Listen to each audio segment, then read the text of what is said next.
Hello and welcome back. In the development journey of every country, some moments become immortal. May 28 is one such day. These were the words, viewers, used by Prime Minister Narendra Modi as he stood tall in the Lok Sabha chamber of the newly constructed Sansad earlier today. This day, viewers, will be remembered in history. Today, we saw the inauguration of the new Temple of Democracy in two parts. While Part 1 was all about performing multi-faith ceremonies and installing the historic Sengol in the Naya Sansad. Part 2 was all about the various key addresses in the run-up to the Prime Minister's fitting tribute to the 140 crore Indians. Let's first hear it then from the Prime Minister explain why the new Parliament is a perfect example of coexistence of the old and the new, and how it is the symbol of aspiration of each and every citizen of the country today. मैं सभी देशवासियों को भारतीय लोकतंत्र के इस स्वर्णिम क्षण की बहुत बहुत बधाई देता हूं। साथियों, ये सिर्फ एक भवन नहीं है, ये 140 करोड़ भारतवासियों की आकांक्षाओं और सपनों का प्रतिबिंब है। ये नया भवन आत्मनिर्भर भारत के सूर्योदय का साक्षी बनेगा। कुछ देर पहले संसद की इस नई इमारत में पवित्र सेंगोल की भी स्थापना हुई है।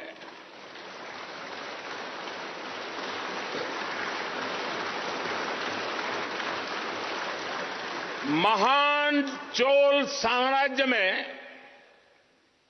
सेंगोल को कर्तव्य पथ का, सेवा पथ का, राष्ट्र पथ का प्रतीक माना जाता था।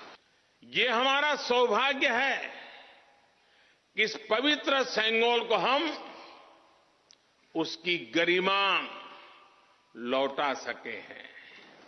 जब भी इस संसद भवन में कार्यवाही शुरू होगी, ये सेंगोल हम सभी को प्रेरणा देता रहेगा। हमारे देश के अलग अलग हिस्सों की जो विविधता है, इस नए भवन ने उन सबको समाहित किया है। इसमें राजस्थान से लाए गए ग्रेनाइट और बलुआ पत्थर लगाए गए हैं। ये जो लकड़ी का काम आप देख रहे हैं ना, वो महाराष्ट्र से आई है। यूपी में भदोही के कारीगरों ने इसके लिए अपने हाथ से कालीनों को बुना है। एक तरह से इस भवन के कण कण में हमें एक भारत श्रेष्ठ भारत की भावना के दर्शन।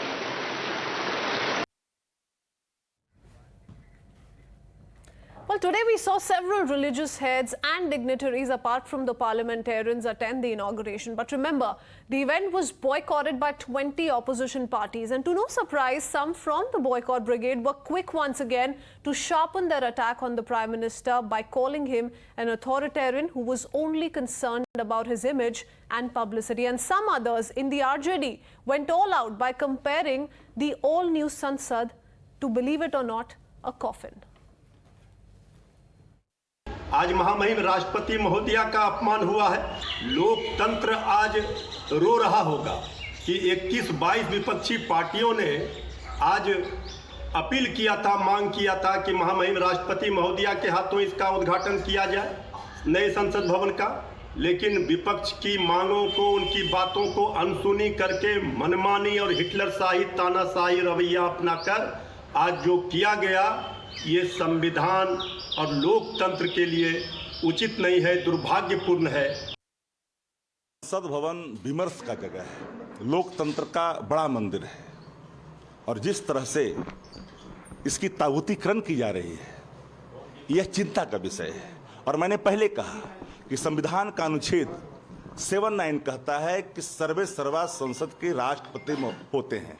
तो राष्ट्रपति का इस कार्यक्रम में मौजूद नहीं होना, एक सवाल खड़ा करता है।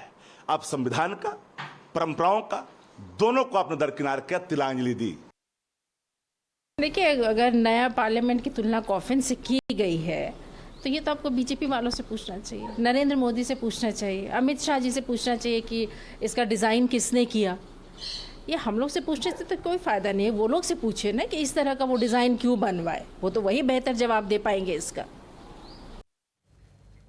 Well, if the opposition was unrelenting, the BJP also lost no opportunity to hit out at the same opposition for insulting the temple of democracy on a day when the entire country was celebrating this historical moment.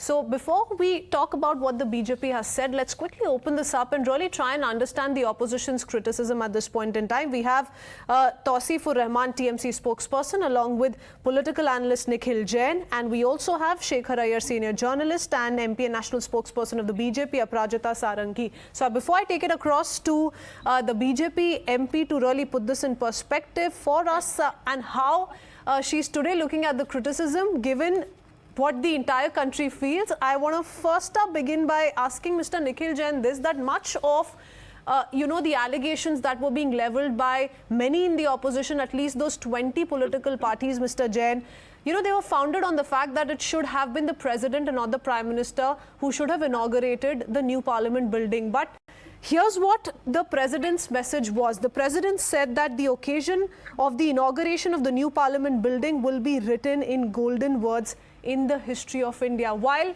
what you may think might not have gone down well with her, this is the kind of response that's coming from her office. So how would you today react to this? Because the opposition has maintained the same allegation against the BJP.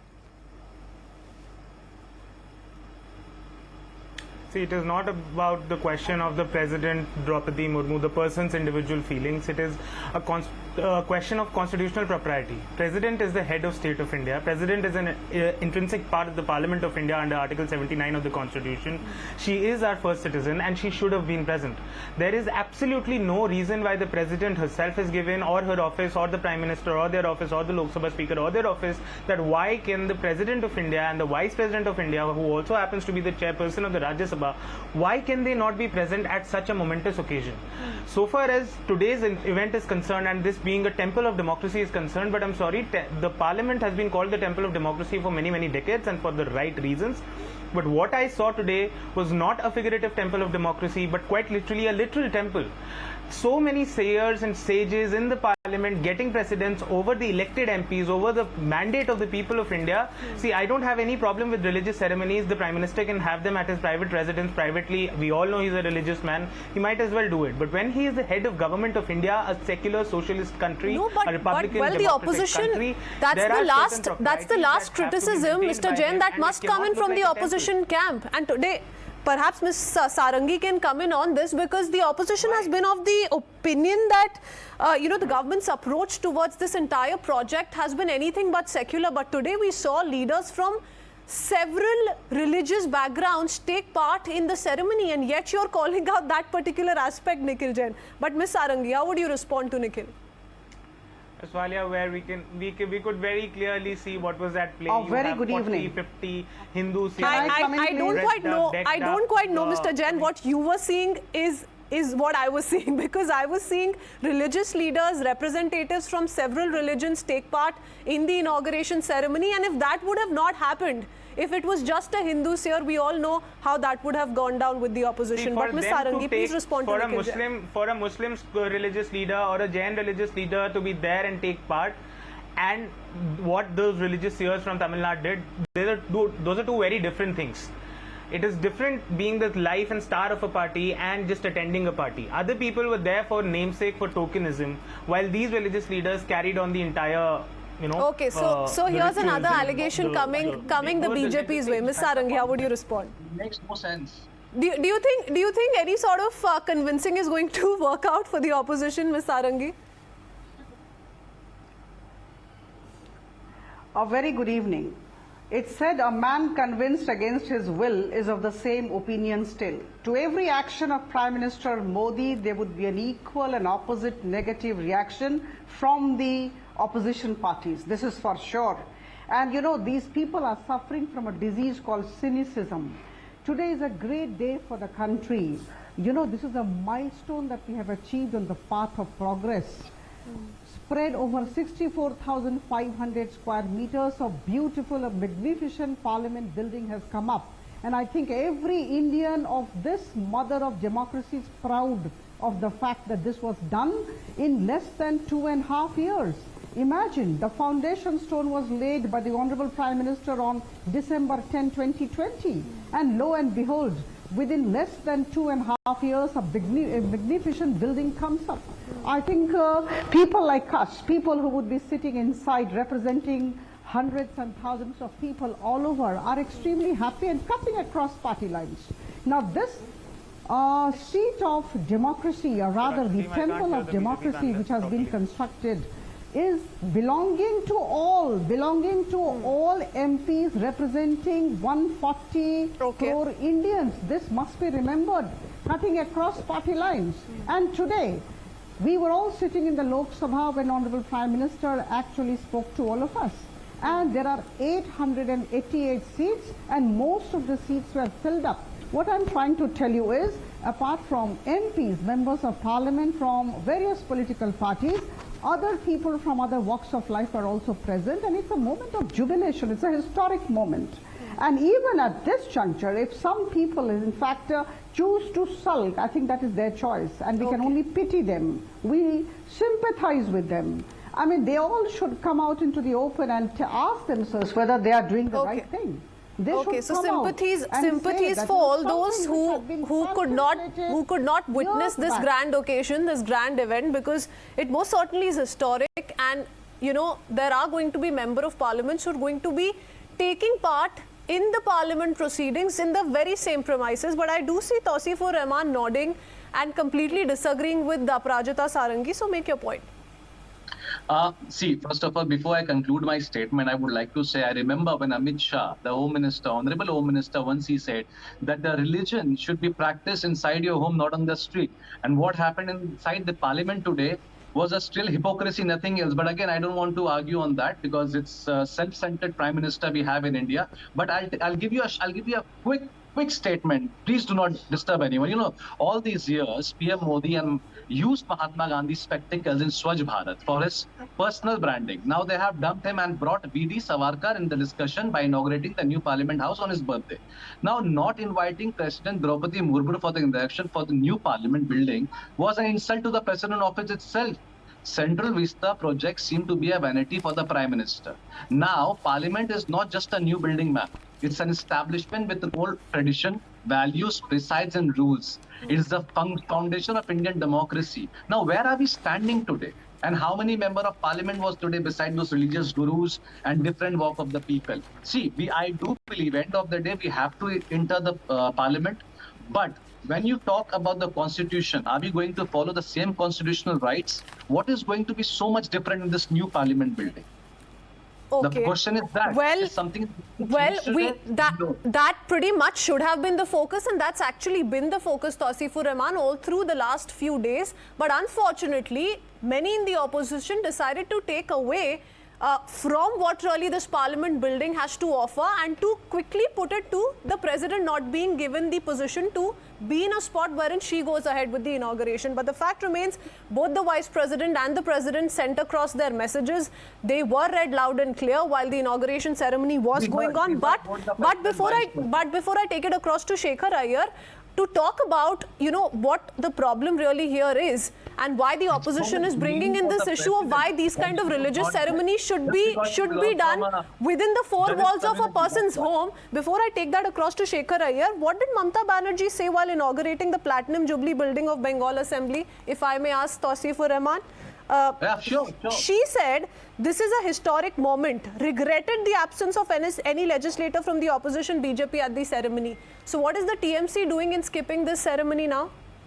See, I repeated the same thing. If you think Mamata Banerjee inaugurating the Namanna was such a heinous crime, you know, avoiding the governor, so why are you doing such things again? Why aren't you involving the president at this moment and inaugurating the new parliament? I always said that. Okay, fine. It is such a heinous and such a demeaning thing for the governor. The new governor was there in the city where he was protesting for the BJP. I don't understand. A governor should be so much neutral, but I have seen such governors in Bengal. But how is this not doublespeak on part of the TMC or the TMC Supremo, Mr. Rahman, when she said back then, and this was 25th November 2022, that this is a historic moment. The assembly is a place where there is representation from all castes and creed. And that's what she said back then. I would have been happy if the BJP legislators would have turned up. And now Mamata Banerjee wants to send out a signal. Now, Shekhar Iyer, what do you think the problem here is? Because, there's a problem with the idea of coming up with a new parliament building, which is also very interesting, by the way, because back in 2012, it was some in the Congress who thought that this building was outdated and there needed to be a new parliament. So it's quite ironical that, this criticism is coming in from the Congress today. But that said, a problem with that, a problem with the kind of funding that went into constructing the new parliament building. There was a problem when certain in the opposition were not invited when the national emblem atop the new parliament building was inaugurated, and there was a problem with the Sengal as well. So with the BJP trying to revive its history and where we're coming from, we've been talking about the Indic civilization and how there is so much relevance that perhaps today has been restored. Do you think there's a problem with the fundamental idea of this kind of a restoration, and that's why we're seeing this kind of criticism come in? Or it's everything under the sky that is being criticized by the opposition just because at the end of the day they did not have to attend the inauguration ceremony? They were going to look for one excuse or the other. Well, I think the answer to all the questions that you have posed is yes. Right. First of all, the question was, what was the necessity for such a building? The second was the building got ready. And the third thing was the building, now that it is ready, Prime Minister Modi is doing it. If Prime Minister Modi is doing it, why there is such particular symbolism, which opposition thinks would benefit BJP? Now, all these questions only point to one thing, the lack of trust. There is a huge trust deficit between the government and the opposition. And that is not going to go away. Because in less than 10-11 months, you are going to have Lok Sabha elections. So before Lok Sabha elections, I don't see it, particularly these opposition parties who are now busy working out a unity formula to take on the BJP. They can be seen anyway participating in anything where they feel the master of the ceremony is Prime Minister Modi. But that apart, all these questions, President should have been invited because we have had occasions. And these have been brought out in the last few days. You had a new Chhattisgarh assembly which was opened by Sonia. Then you had a Telangana assembly opened by KCR. Then you had Manmohan Singh and Sonia going to open the Tamil Nadu assembly in 2010. And that time the president Pratibha Patil didn't go. So of course they can say, no, state assembly is different thing, parliament is different. I mean, each is giving arguments that suits them. But I think the fundamental fact is that new parliament building was a necessity because in 2002, it was decided delimitation would be done by 2026. So you need more seating capacity. That's a very practical problem. And this will happen after the census because the census that will take place after 2026, which means it could be somewhere around 31 or so. It is going to take time. But then our problem is we believe in ad hocism. You do the census, you create everything, then you say you need a new parliament. Obviously, the Prime Minister approach is completely different. I mean, look at all the infrastructure projects that have been taken, which keep the time frame in mind. So this is going to be like this, and this is not going to end soon. I mean, you can see more battles coming up on one issue or the other. And both opposition and BJP know how to live with it. Okay, Nikhil Jain, I also want to then bring in a reaction that came in on part of Rahul Gandhi. Rahul Gandhi comments on what happened today, and he says that the Prime Minister is considering the inauguration of the Parliament House as a coronation. Now, this is endless. We can get into endless ways of criticizing the inauguration, the Prime Minister, the BJP, the thought process, but now you're comparing the Prime Minister to a monarch. Earlier it was the Sengal and the ceremony of installing the Sengal in the Parliament premises, which was being seen as monarchic and not, an act of democracy. And now the Prime Minister becomes a monarch. Ms. Walia, can I come in? Yeah, go ahead. See, a lot of things that were said in the past 1 week by the opposition camp A lot of them were said in jest, but they've turned out to be true. The Prime Minister did sit where the Speaker is supposed to sit. Everybody thought that this is going to be a coronation with the Prime Minister receiving the Sengol and the BJP saying, no, the Prime Minister is not going to receive it, we're only going to put it in the Parliament. But we saw the kind of ceremony that was done. The BJP often says that the opposition has a problem at every step along the way. It is not the opposition's problem if BJP commits impropriety at every step along the way. And we're talking about, my friend from the BJP here is telling us that the Parliament was built in 2.5 years. But Madam, doesn't the may I Prime remind you, when Minister were you building this represent Parliament? the largest alliance in the Lok Sabha? Isn't that a reflection of the will of the people of the country, whatever Mr. it Jain? represents? No, they don't. The Prime Minister does not reflect an alliance, Ms. Walia. He represents the BJP. All their alliance partners have left them. And what's the or they've BJP's themselves strength in the broken them Lok up. Sabha, Mr. And let Jain? us look at when this building was made. This building was made. This building was made at a time when people were dying, asking for oxygen. Instead of trying to build emergency hospitals, COVID beds, COVID resources, this government was busy spending 20,000 crores making the Prime Minister's vanity project. So far, and look at the symbolism that is being done here. That this Parliament is being inaugurated on the birth anniversary of a man who justified rape as a political tool, while our medal-winning protesting wrestlers well, the protesting for sexual BJP most assault certainly committed on doesn't them agree are with you, being Mr. dragged Jain. The across the BJP most streets. certainly doesn't They're agree being with you. And dragged across the streets. what's really bizarre is how the opposition also stands divided, by the way, on the Veer Savarkar issue. You have some within the MVA who've now come out to denounce the fact that this is coinciding with the Parliament inauguration, that the two dates are seeing both the birth anniversary and the inauguration take place, while the same people were against the same Congress party insulting Veer Savarkar just a few days ago. So the opposition also stands divided as we speak on that issue. I'm not quite sure if that's a pitch that you can make as we speak. This debate is not going to die down anytime soon. I'm afraid I'm running out of time. We're going to quickly catch up on this because this is the new Sansad. It's for one and all to see. The Prime Minister has dedicated it to the nation, says that this is the vision essentially which we're going to have for the next 25 years. Whether or not the opposition criticism slows down remains to be seen. Not quite doesn't look like, because we're very, very close to 2024 as well. But gentlemen and Aparajita Sarangi, thank you for joining us on this very special discussion. With that, a short break.